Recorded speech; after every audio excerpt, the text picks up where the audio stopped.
पहला questions, a force defined by alpha t square plus beta T acts on A particle at A given time.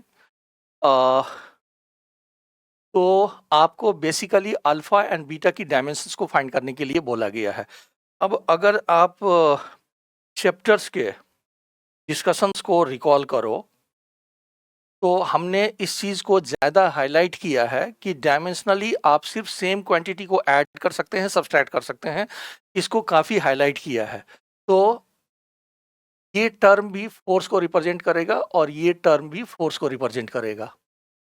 ये हमने chapter वाली video में काफ़ी highlight किया है इस चीज़ को कि dimensionally same quantity is added और सब्सट्रैक्टेड या डिविजन्स में होते हैं। तो यहाँ पर देखेंगे तो आप अल्फा टी स्क्वायर को एफ के इक्वल लिख सकते हैं, यानी कि alpha will be equal to f upon square.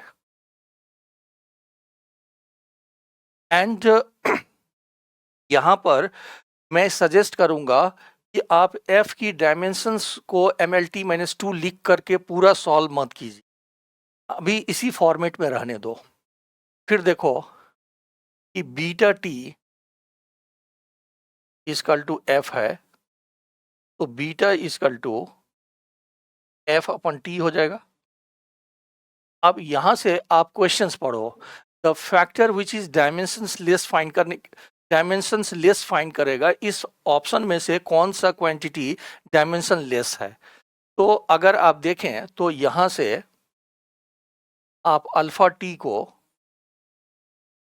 F upon T लिख सकते हैं and beta already F by T है।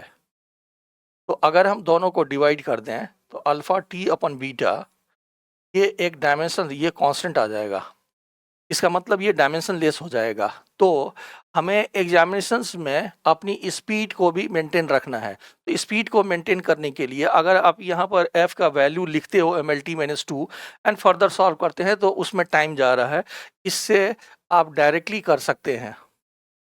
तो इसका मतलब बी ऑप्शन हमारा करेक्ट हो जाएगा, अल्फा टी अपन बीटा डायमेंशन लेस है। फिर से देखिए, डायमेंशनली सेम क्वांटिटी को ऐड कर सकते हैं, सब्सट्रैक्ट कर सकते हैं, उसके बेसिस पर अल्फा एंड बीटा की डायमेंशंस को हमने कलेक्ट कर लिया।